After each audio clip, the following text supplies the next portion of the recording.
Dronë të panjohur kanë shkelur hapësirën ajrore në një prej bazave më të sigurta ushtarake në Evropë, atë në Klein Broglie në Belgjik, ku dyshohet se ruhen armët bërthamore amerikane. Ngjarja u regjistrua 2 herë brenda 24 orëve duke alarmuar autoritetet belge dhe strukturat e NATO. Sipas ministrit të mbrojtjes Theo Franket, 3 dronë u pikasën mbrëmjen e së shtunës duke fluturuar në lartësi të mëdha, me një mision të qartë drejt bazës ushtarake.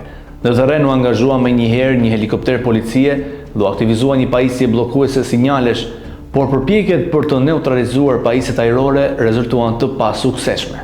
Franket kërkoi fonde urgjente për të forcuar sistemet mbrojtëse kundër kërcënimeve nga dronët, duke e paralajmëruar se incidentet e tilla po kthehen në rrezik serioz për sigurinë kombëtare dhe atë të NATO-s. Ky është episodi i dytë radhazi pasi dronë të ngjashëm janë vrentur dhe një natë më parë, ndërsa autoritetet nuk kanë zbuluar ende origjinën e tyre. Baza Klein Broglie njihet si një nga pikat më të ndjeshme strategjike në Europë, pasi besohet se strehohet bomba bërthamore të Shteteve të Bashkuara. Në vitin 2027, aty pritet të vendoset avion të rinj luftarak F-35, çka arrit vlerën dhe rrezikshmërinë e objektivit.